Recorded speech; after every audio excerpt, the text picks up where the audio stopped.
It began on a rainy morning in early autumn.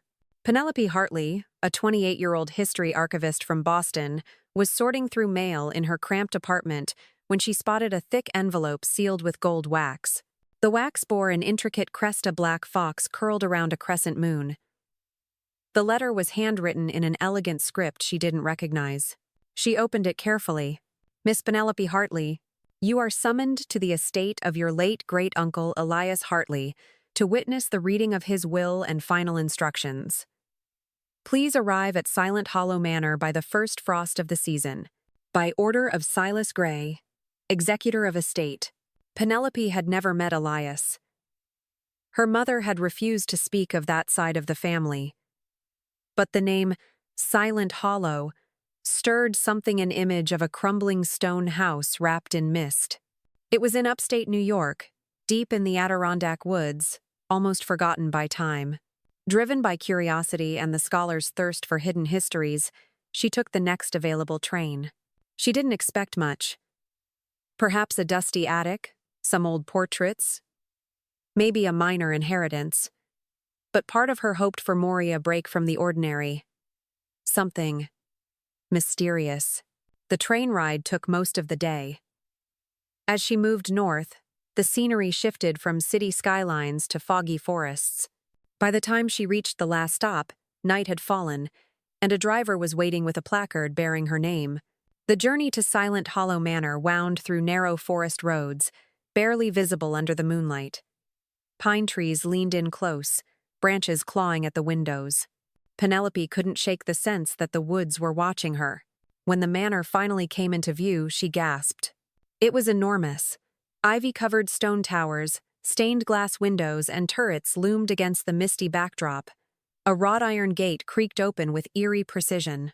The driver parked silently and gestured her forward. She climbed the wide front steps and rang the bell. A tall, gaunt man in a three-piece suit answered. His spectacles gleamed in the candlelight. "Miss Hartley, I am Silas Gray. Please come in." The interior was just as grand and eerie. Tall ceilings, oil paintings with eyes that seemed to follow her, and a chill that hung in the air despite the fireplace. There were faint echoes in the halls, like a whisper just beyond hearing. Her footsteps on the polished wood echoed far louder than expected, like she was disturbing something ancient.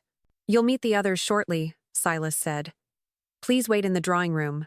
Penelope entered a parlor filled with antique furniture and thick curtains.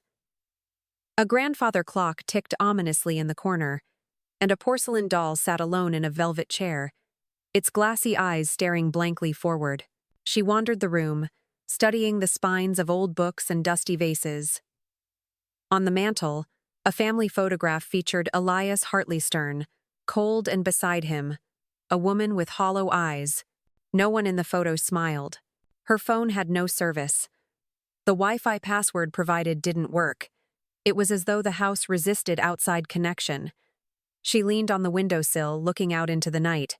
Fog rolled thick between the trees, and an owl's cry echoed from the forest.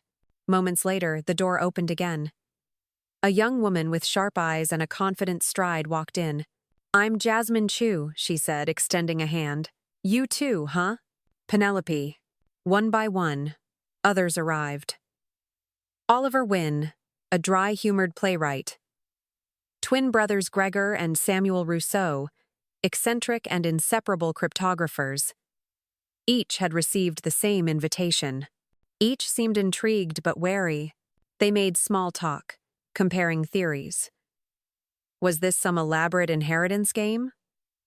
A posthumous prank? But no one truly believed it was ordinary. Jasmine shared that she was related through a great-aunt. Oliver had done extensive research into the Hartley estate after receiving his letter. The twins had traced their ancestry through a lost branch in Europe and were fascinated by the family's occult rumors. At precisely 9 p.m., Silas returned, leading them to the grand hall. A long oak table sat at the center. At its head was a high-backed chair, empty. Above it, the family crest, the same fox and crescent moon. A dozen candles illuminated the room, their flames flickering though no breeze stirred. Silas opened a thick, leather-bound book with gilded edges. His voice was solemn. To those of Hartley blood and name, he read, I, Elias Hartley, leave not merely possessions but burdens. Within this house lie 6 seals. Each must be found and chosen. Only then shall one inherit Hollow. The room fell silent. Oliver scoffed. What kind of game is this? This is no game, Silas replied. You may leave, but to do so is to forfeit all claims. Jasmine crossed her arms. What happens if we find the seals? That, said Silas, is up to you. He turned and left, the great hall door closing with a heavy thud. The fire in the hearth crackled, casting long shadows. Penelope glanced at the others. Confusion and curiosity swirled in the air. Outside, thunder rumbled. A clock somewhere struck the hour. The wind howled as if something had awoken. She looked around the dark, wood-paneled room. Something about this place wasn't just Old It was waiting. Waiting for something. Or someone. And Penelope knew then. She had stepped into something far larger than a will. She had entered a story centuries in the making. A secret written not just in ink, but in shadow, silence, and blood. A story that had been waiting for her. Penelope woke with a jolt to the sound of a bell, tolling somewhere deep within the manor. The room was unfamiliar. Dark wood panels stretching up toward a high ceiling where an ornate chandelier swayed faintly. She lay in a canopied bed draped in velvet, her suitcase untouched by the corner. A fire smoldered low in the hearth. Morning had come, but only barely.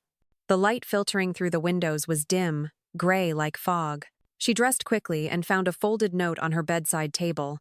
Breakfast is served at 8 in the winter dining room. Attendance is required. The halls were quieter than she expected. Thick carpets muffled her footsteps as she passed dusty portraits and closed doors. A long hallway led her past a suit of armor, then into the dining room where the others were already seated. Oliver sat near the head of the table, picking at a croissant. Jasmine sipped tea, flipping through a small leather notebook. The twins murmured to each other in French, their silver cufflinks glinting in the morning light. Silas entered exactly at 8. Good. You've all chosen to stay, he said. Today begins your participation in the testament. The house will speak to you if you listen. Each of you will find a seal. You must claim it. To claim a seal is to bear a truth Elias's truth. And only one of you will inherit the Hollow. He paused to let the weight of those words sink in. I advise caution. Not all truths are meant to be unearthed without consequence. With that, he left. They sat in silence. Finally, Gregor pushed his plate aside. So, the game begins. Not a game, Samuel corrected. A trial. Penelope looked around the table. How do we know where to begin? Jasmine reached into her coat and pulled out an envelope. This was under my door this morning. Marked Seal 1. Penelope checked her pockets.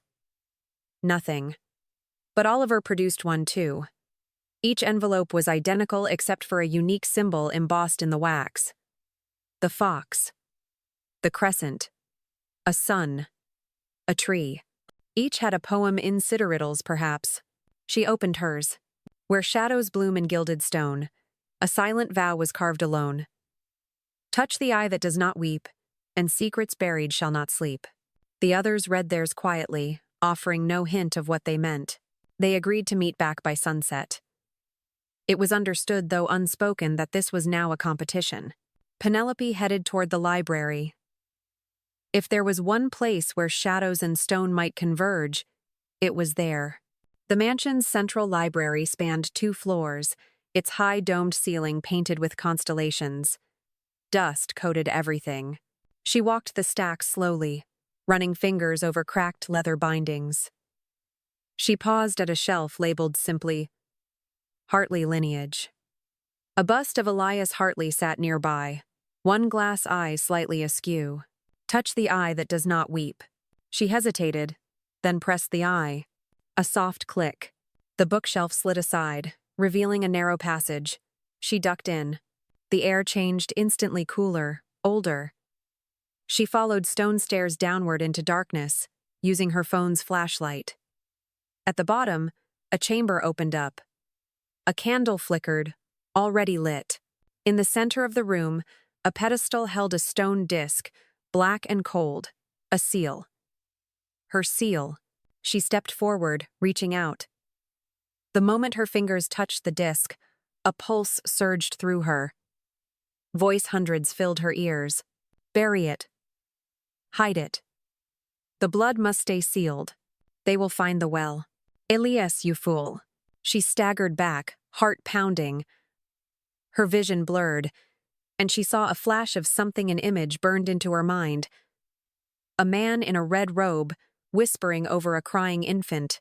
The firelight flickered behind him, casting his shadow like a beast on the wall. Then it was gone. When she opened her eyes, the seal had changed.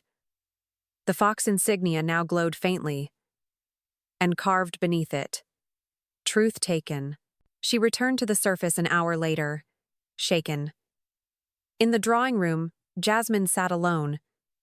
Staring at her own seal hers had the crescent moon. She looked pale. I saw something, Penelope whispered. Jasmine nodded. Me too. I don't think we were meant to see it. Whatever this place is, it remembers. Oliver joined them before long. His hand was bleeding slightly, wrapped in a napkin. The seal cut me, he said casually. Left a symbol. Want to see? He unwrapped it, revealing the faint outline of a sunburned mark, a spiral of thorny vines. By sundown, only 5 had returned. Gregor never showed. Silas entered as the grandfather clock struck 7. One did not return, he said simply. The house has judged. The silence that followed was absolute. Then, the fireplace flared. One by one, their seals glowed briefly and the room seemed to breathe. Jasmine exhaled. So, it's begun. Morning came colder. Penelope awoke not to the bell, but to the sound of wind scraping the windows like fingers dragging across glass. Her dreams had been restless whispers behind doors, children crying in corridors, and the recurring vision of the red-robed man from the seal. Breakfast was silent. No one mentioned Gregor. A place at the table remained empty, untouched. Silas appeared halfway through the meal. Today, he said, you must follow where the seals guide. They do not simply wait to be found. They summon. He placed a small bell on the mantel and rang it once. The sound vibrated through the walls. Moments later, 4 black envelopes slid beneath each guest room door. Penelope opened hers alone in her quarters. This one was heavier. Inside was a small iron key and a single sentence. Return to where roots rot, and the past bleeds through bark. The woods. She found Jasmine outside already dressed in a heavy coat and gloves. Oliver followed soon after, muttering complaints about the cold. Samuel lingered behind. They entered the forest through a narrow trail behind the greenhouse. The trees here were unnaturally tall, gnarled and dense. Birds did not sing. The only sounds were crunching leaves and the occasional groan of branches shifting in the wind. This part of the woods doesn't show up on the house map, Jasmine said, checking her folded page. It's like it only appears when it wants to. The trail split. Penelope's compass spun wildly. Each of them, it seemed, had a different destination. They parted in silence. Penelope followed the scent of moss and decay until the trees thinned into a circle of stones ancient, cracked, and wrapped in vines. At the center was a well, old and dry. Carvings spiraled along its edge, familiar symbols she had seen in Elias's old journal. She stepped forward, clutching the iron key. As she leaned over the edge of the well, the wind howled and a voice echoed from below. Penelope, you're not the first, but will you be the last? Her breath caught. The key vibrated in her hand. Without thinking, she lowered it into the well. There was a faint click, and a trap door opened in the ground behind her. A narrow stair led downward. The descent felt endless. The air grew colder with each step. At the bottom, a chamber opened to a scene preserved in time. children's drawings on stone, a rusted rocking chair, and a wooden box marked Seal 2. When she touched the box, the seal flared with blue fire. Another vision took her, Elias as a boy. He stands beside his mother as she buries a bundle beneath the roots of a tree. "Never speak of him again," she whispers. "This house does not forgive." Then another. Elias, older, retrieving the bundly baby's remains. The seal's glow dimmed, carved beneath it now. Truth reopened. When Penelope surfaced, dusk had fallen. Jasmine was waiting at the edge of the woods. "You found yours too?" Penelope asked. Jasmine nodded slowly.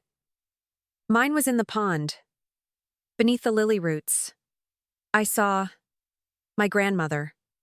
She was screaming, but not from pain, from silence." Oliver emerged next, covered in ash and coughing. "Mine was inside the chapel ruins, locked inside a confession booth." "Where's Samuel?" Jasmine asked. They returned to the house just as the bell rang again. Silas stood in the foyer. "He has not returned." Another lost. Only 3 remained. That night, the seals pulsed faintly beside their beds. Penelope couldn't sleep. She walked the halls, lantern in hand. In the upper west corridor, a door she had never seen stood ajar. Inside was a nursery dusty, broken, untouched for decades. A music box began to play on its own. As the tune danced, she saw it. A figure at the window, small, watching. When she blinked, it was gone. She turned to leave, and on the wall, drawn in chalk, were 3 names. Penelope, Jasmine, Oliver, and beneath them, "One of you must remain." Rain lashed against the window panes as the remaining 3 gathered in the drawing room. The fire was low, casting flickers of light across their faces, but doing little to chase away the cold. Jasmine paced in front of the hearth, arms crossed.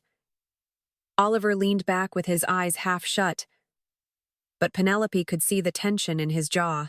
"What if the seals aren't just unlocking memories?" Jasmine said. "But changing us?" "They are memories," Penelope replied. "But not only Elias's. I saw things I shouldn't have seen. Things from before I was born. Like the house is trying to confess," Oliver muttered. Before anyone could respond, a loud knock echoed from the ceiling, 3 deep, hollow thuds from the attic. Penelope froze. "There's no stair to the attic, is there?" "There wasn't," Jasmine said. "But maybe now there is." Indeed, a spiral staircase now unfurled behind a tapestry in the west hallway. Dust and cobwebs coated the wrought iron rail, as if it hadn't been used in a century. The 3 of them ascended slowly, lanterns in hand. The attic was massive, an entire wing filled with trunks, mannequins draped in lace, and covered furniture. The air was thick with mothballs and forgotten time. At the center stood a tall standing mirror, draped in a black cloth. On the cloth was a seal, Seal 3. Penelope approached it cautiously. Her fingers brushed the fabric, and it slipped off. The mirror shimmered like water. Each of them saw something different. Penelope saw her mother, as she had been years ago, crying in front of a boarded-up door. Jasmine stepped closer and gasped. "My father," she whispered. "I haven't seen that face since I was 6. Oliver recoiled. "Number no, no, no." He turned away, but the mirror followed him, its reflection now showing a child locked inside a cabinet, sobbing. "I can't," he said, voice breaking. A voice from the mirror whispered, "To claim truth, you must reflect it. To inherit, you must own what was hidden." Jasmine reached out first, and the mirror absorbed her touch. The seal glowed beneath it. Then, Oliver. Then Penelope. The room pulsed. They woke on the attic floor.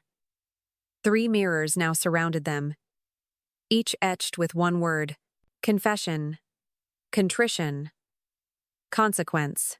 Their hands bore a new mark: intertwined vines and flame. Silas waited at the base of the stair. "You've crossed into the 4th path," he said. The house begins to recognize you. But beware, the mirror reveals, but it also traps. That night, Penelope dreamed of a long corridor lined with reflections, each version of herself, more fractured than the last. In the final mirror, her eyes were black and hollow, and she whispered, "Stay." She woke gasping. Morning brought little comfort. Jasmine had locked herself in her room, claiming she needed time. Oliver disappeared into the study, poring over Elias's journals. Penelope returned to the attic, drawn by the pull of unfinished questions. This time, the mirror showed not Herbert the family. Dozens of Hartleys standing in rows, some smiling, others weeping. And Elias at the center, holding something wrapped in linen. The object unwrapped itself. A book. Bound in skin, a whisper rose. "Find the book. Burn it. Or become it." She stumbled back, nearly falling. The mirror flickered once, then went dark. That evening, they reconvened. Jasmine's hands were trembling. "My seal. It spoke to me. It said I'm not the heir. That none of us are. Not yet. We're being tested," Oliver said. "The seals are just parts of the test." Penelope didn't respond. Her thoughts were consumed by the vision. The book. The command to burn it. And the house was no longer still. Walls creaked without reason. Portraits shifted slightly when no one watched. The candles refused to stay lit. The fourth seal had been claimed, but something else had been released with it. Something watching them all.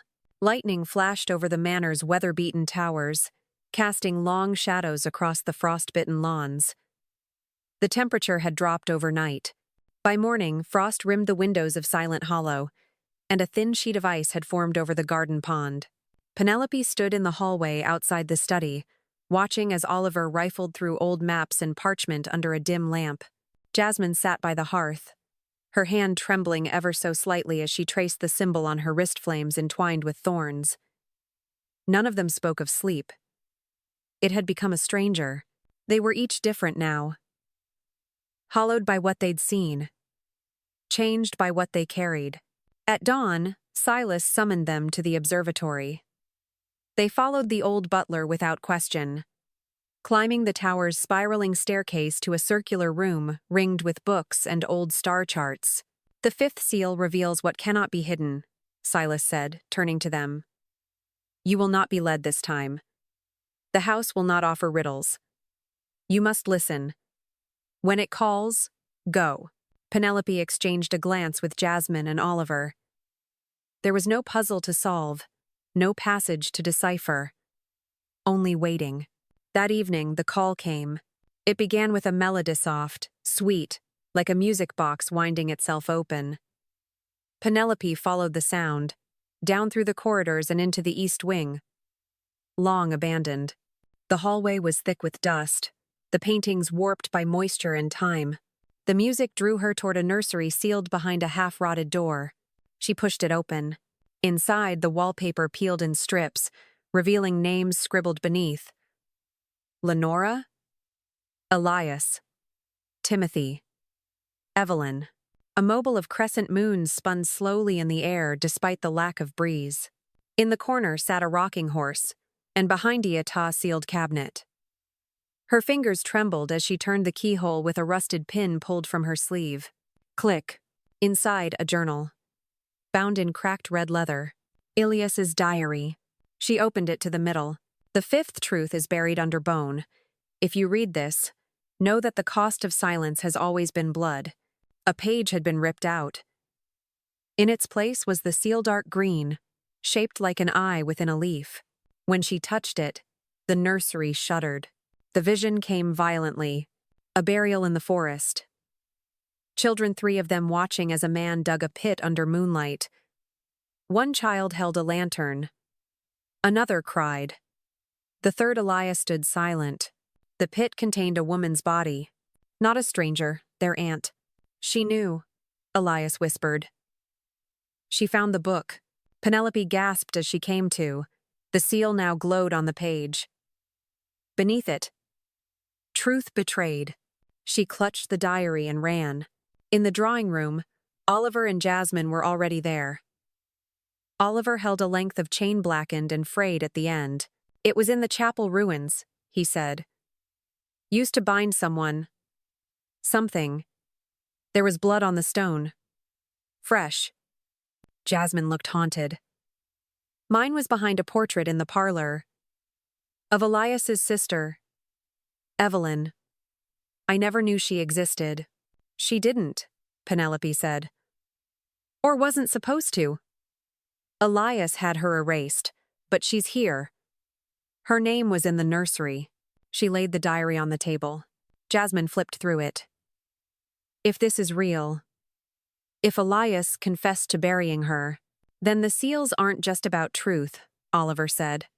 "They're about judgment, and we're nearing the verdict." That night, the wind howled as if the manor itself grieved. The fifth seal shimmered at the fireplace. Silas entered silently. "You are one away from revelation," he said. "But know this. What you seek is not an inheritance. It is a reckoning."